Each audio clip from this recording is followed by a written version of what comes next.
Taylor Swift is obsessed with black women. Let's talk about it. Taylor Swift is obsessed with the fact that several of her exes have moved on to date black women, and she perceives this kind of conquering of Travis as an end or disruption of this pattern, and she's boasting about it in this album. Let's start with Opalite, which is very clearly about Kayla Nicole, Travis Kelce's ex-boyfriend whom he dated off and on from 2017 to 2022, and oh, Kayla Nicole happens to be black. The lyrics in Opalite could actually not be clearly more like targeting Kayla Nicole, right? It references a video that went viral a couple times in which Travis is literally berating Kayla for being on her phone. Meanwhile, she is an influencer, so that is weirdo behavior because she was working and it's very controlling, but it is very clear nonetheless that that video is referenced in Opalite. The lyric reads, "You couldn't understand it, why you felt alone, you were in it for real, she was in her phone, and you were just a pose," right? Like, Taylor could not have been more obvious and like less creative here. It's not enough to me that like Taylor is using this like crazy like worldwide medium to best a woman that like previously dated her ex.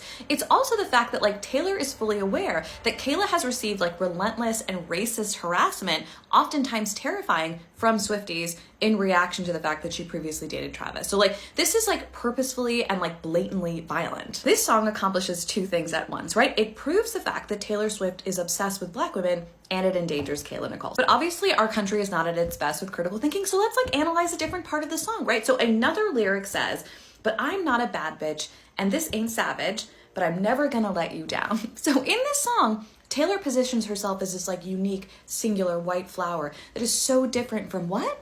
Black culture. And once you step back and realize the song is like final boss pick me ex racism, you realize that Taylor Swift is preoccupied with like this obsession with black women, in part because Travis Kelce has predominantly dated black women in the past, and she wants to define herself as different from his past and therefore better. Again, very weird, very pick-me behavior. Taylor's not only preoccupied with this idea that Travis has historically dated black women, it's also the reality that several of her exes have moved on from her to black women, and that confounds and ultimately like enrages her, and she's so obsessed with the pattern and the idea that she had to talk about it in this album. Chris, give me examples. Okay, well, we have Harry Styles, who is now reportedly dating Zoe Kravitz. We have Tom Hiddleston, who has moved on to be engaged to and co-parent with a black woman whose name is Zawe Ashton. And then we have Calvin Harris, who went on to marry a black woman named Vic Hope.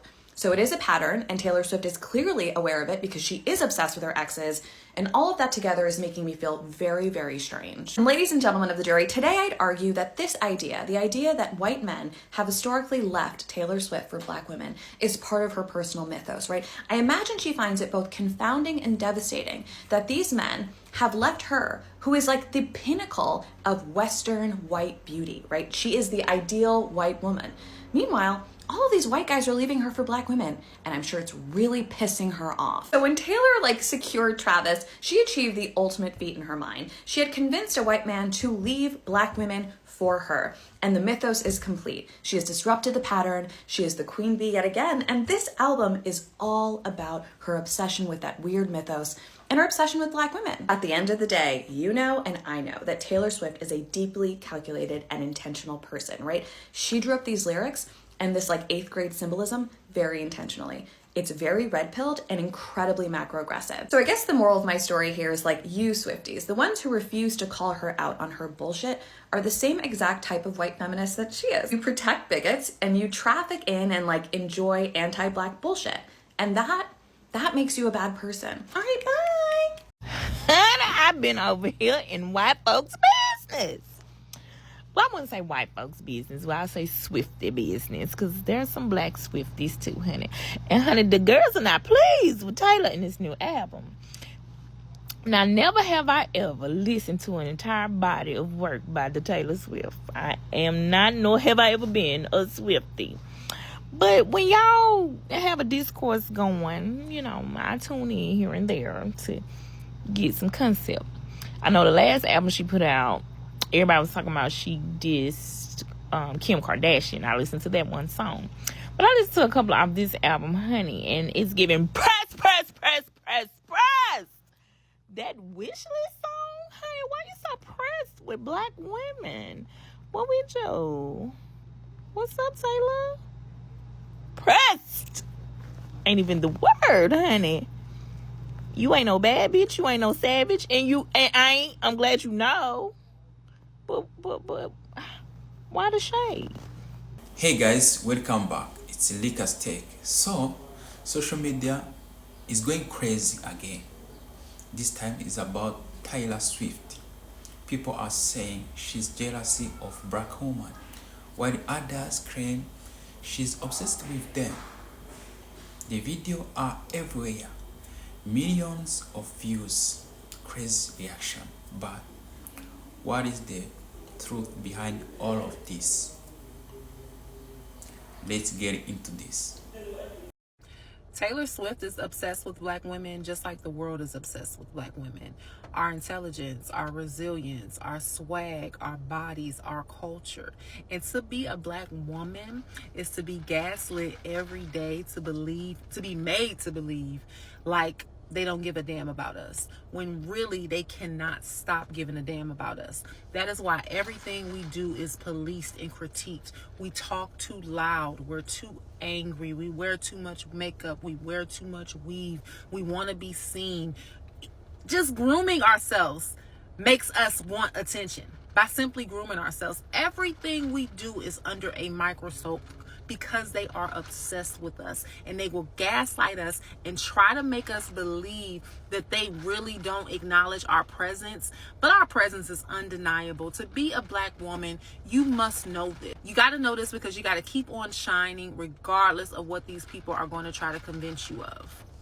Taylor Swift's obsession with black women, Asians, her man's ties to Republicans, her fake Southern accent, Taylor calling herself a feminist, yet not speaking out against what's happening to women in Sudan, Gaza, Congo. Let's dive into everything. And I want to let you guys know this is based on years of other people's research. I'm just consolidating it and making a video. So Taylor Swift was born in Pennsylvania, not Tennessee. She moved to Tennessee to help her music career. So that Southern accent we heard. This whole thing started for me last year at the CMA Music Festival out on the riverfront stages. We could talk about her fiance's ties to bigots, his family, Trump, anti-vax content, but we're going to focus on Taylor because we can't judge her too hard on the person she's dating. We're going to start off with the lyrics, "I'm not a bad bitch and this isn't savage." I hate saying it as much as I hate hearing it. Many people read this as a direct hit at Taylor's fiance's ex, Kayla Nicole, a black woman.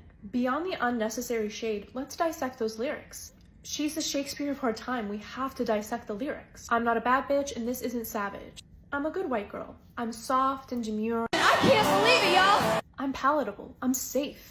This is the foundation of white feminism. It erases intersectionality, centers white woman victimhood, and builds an entire brand off of good girl. White feminism is about doing the bare minimum. I'm sure we remember this clip of Taylor. Votes against the reauthorization of the Violence Against Women Act, which is just basically protecting us from domestic abuse and stalking.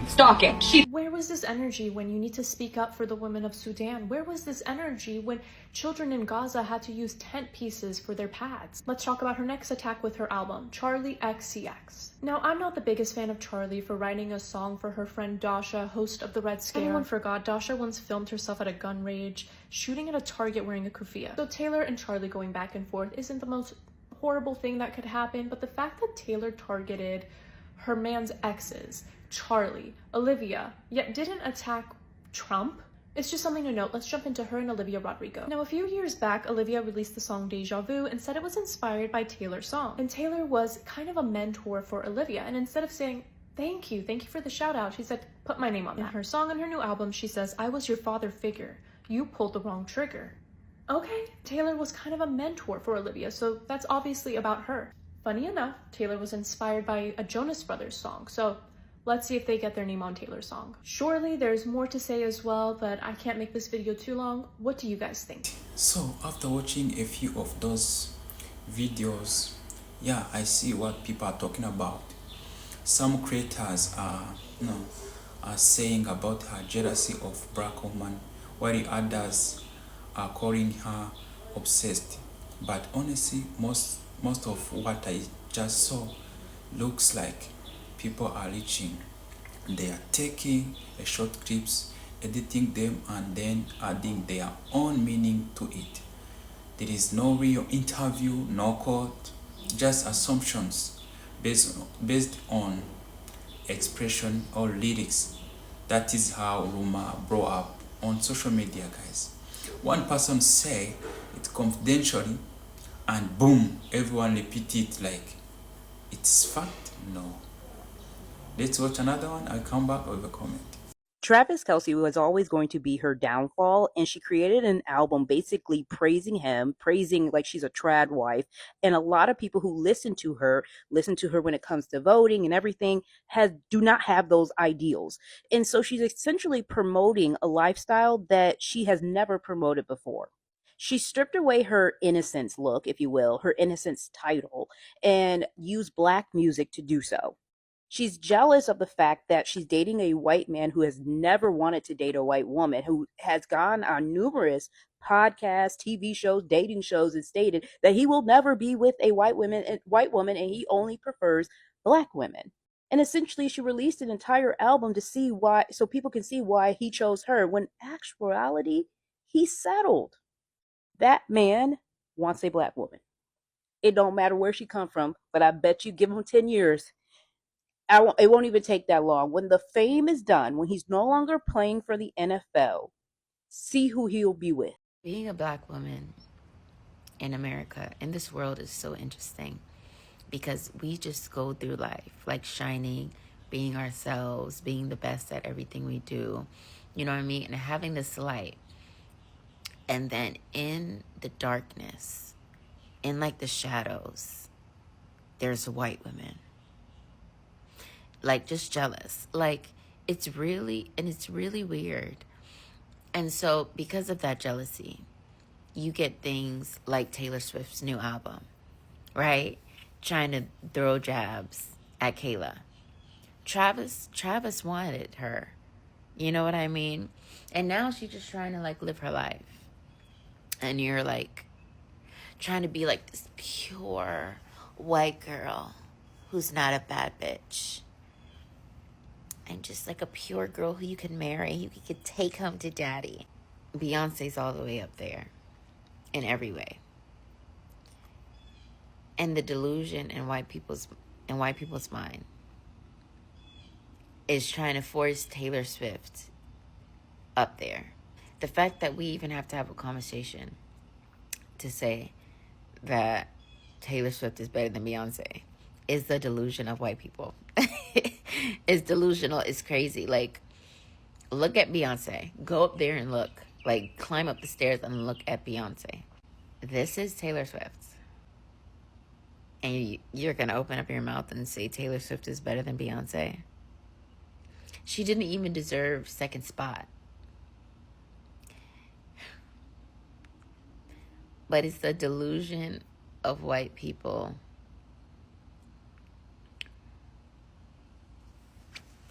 It's just so mediocre. But at the same time, I get why people jumping on it. No, Tyra had awkward moment before, right? That odd misunderstanding with Nicki Minaj, I think is in 2015. Yeah. Ever since then, people keep watching her reaction around successfully black woman. And when you mix fame, race, and online drama, social media loves it. So what started as small talk on TikTok turned into a whole story that trend for days and weeks. Guys, what do you think? Let's watch another one. I'll come back with a comment. By the way, I have to say, because I'm getting blinded, congratulations on your engagement. Oh, thanks. Thanks. Wow. Yeah, it's, Can I see? Yeah, of course. Oh, my Lord. Can we look just at the camera?